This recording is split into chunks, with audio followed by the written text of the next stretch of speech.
Urbex. Definition. Urbex is an amalgamation of the terms urban and exploration and denotes the investigation of abandoned, man-made structures such as homes, office buildings, factories, and tunnels. I live in the Canadian version of the Rust Belt, close to both nature and the derelict factories of our post-industrial age. But on this particular evening, our target was medical, not industrial. The abandoned General Hospital, closed early in the century, a place where the old man had worked as a teenager. His job? Dietary technician. In other words, he was a glorified dishwasher who delivered meal trays to patients. The hospital was situated in an older part of town, but there were still lots of people and traffic in the immediate area, so we waited for night before approaching the complex. I was with my usual exploration partners, Mike, a really laid-back dude, and Kyle. Well, Kyle was just Kyle, and you had to put up with it. The first thing we noticed was what we didn't see. The usual warning signs saying that entry was prohibited and that the premises were under 24-hour security protection. In fact, the door in the wooden fencing, which surrounded the grounds, stood open, wide open. We couldn't believe it, but could only think that the construction workers on site had left it open deliberately. Maybe they were driving trucks in and out and couldn't be bothered to close the gate.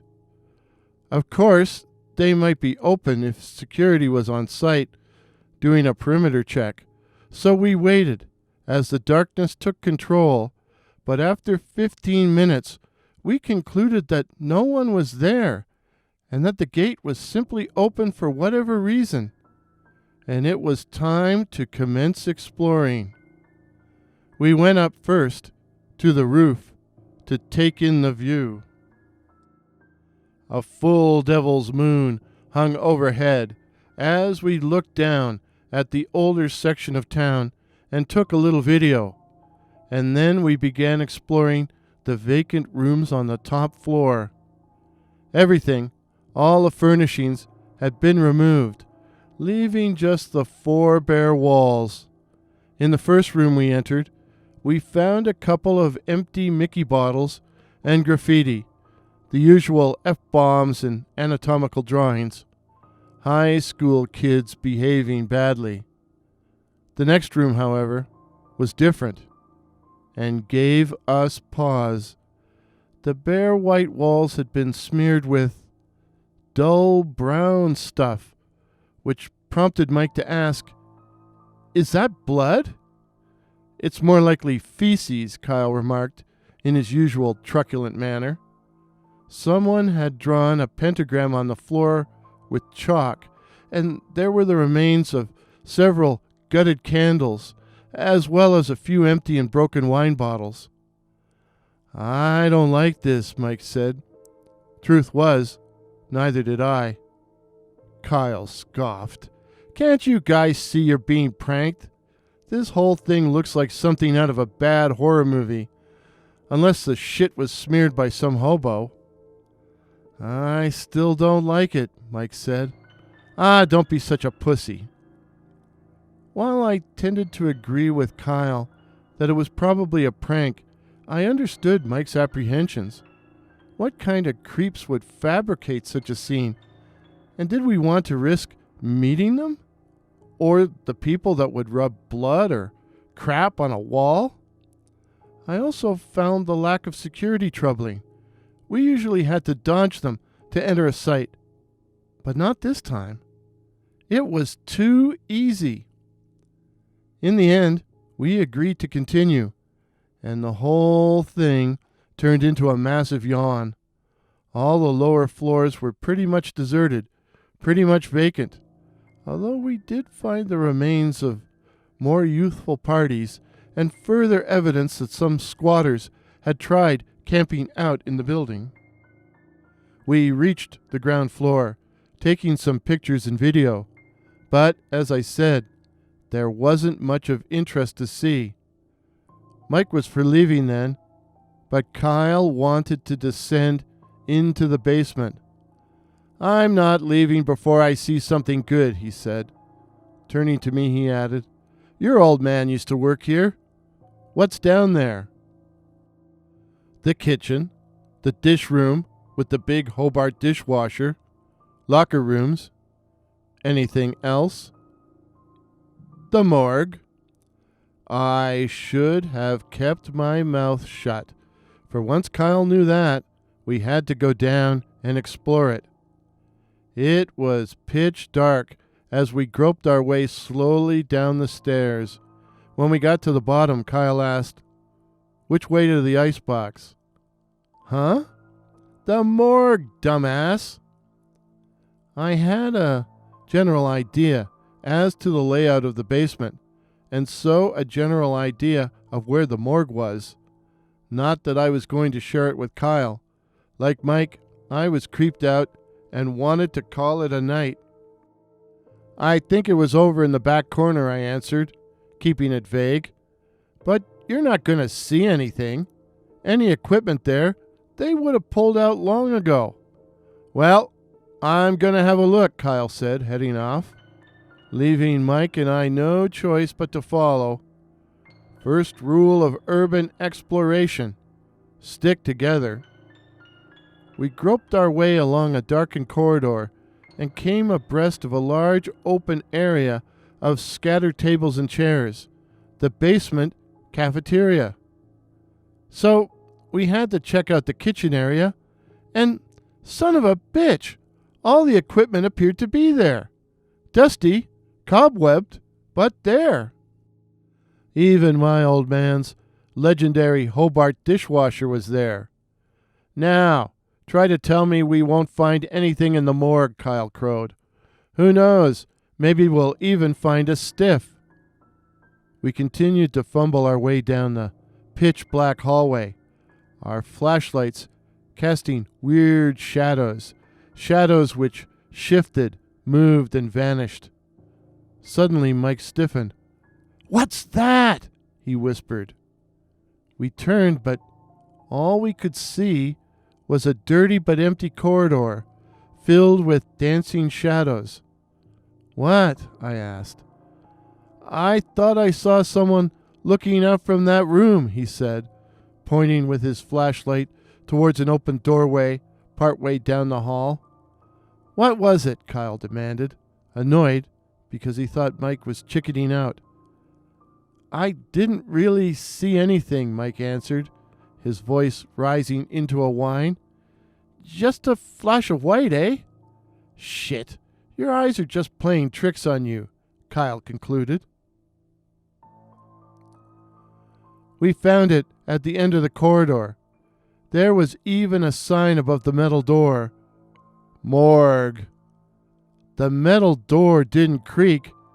It shrieked, and as we pushed it open, Kyle chortled, "Looks like the stuff's all..."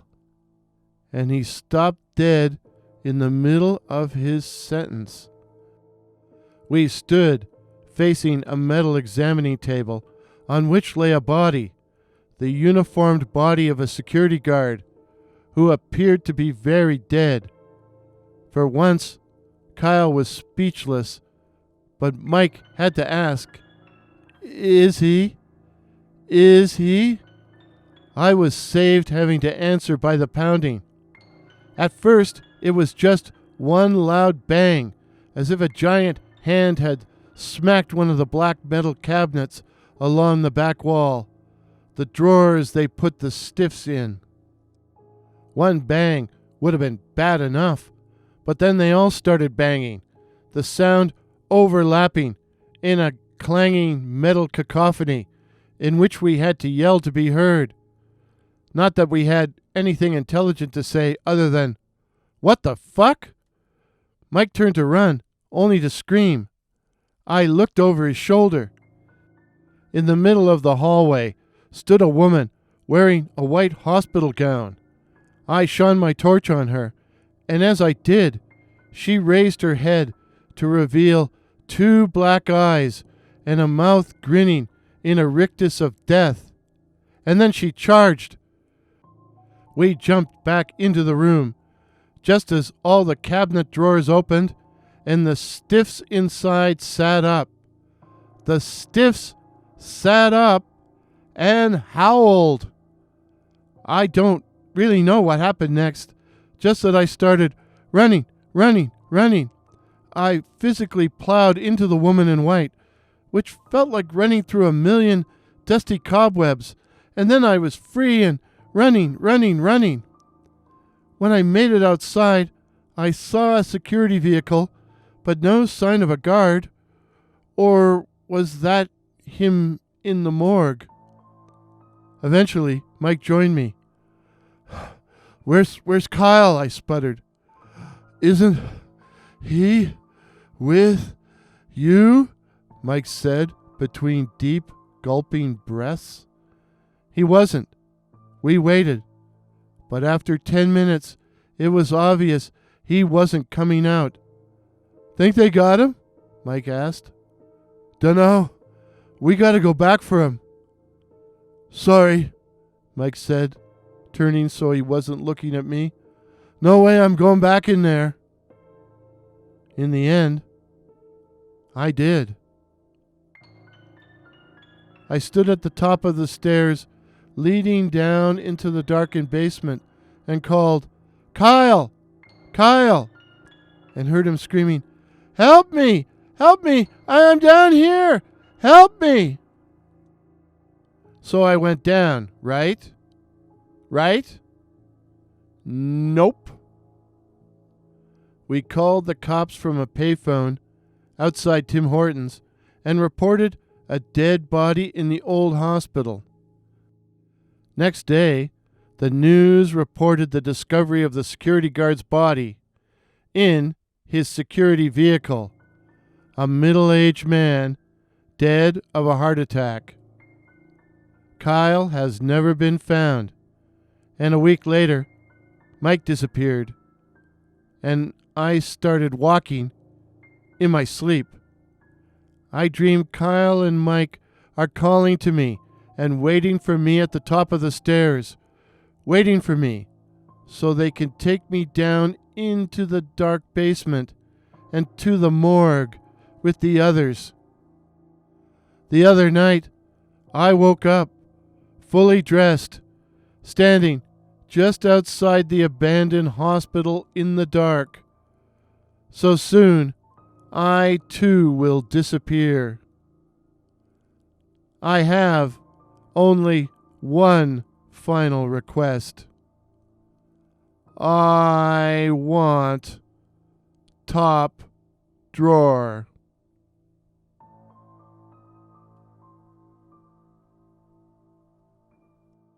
If this is your first visit to my channel, please consider subscribing. My name is Warren, and I write and tell original ghost stories and original horror stories featuring cryptids such as the Night Floaters, werewolves, and the Black-Eyed Children. Please help me to get to my goal of 2,021 subs in 2021. Hey, I'm almost there. So, till midnight, cheers.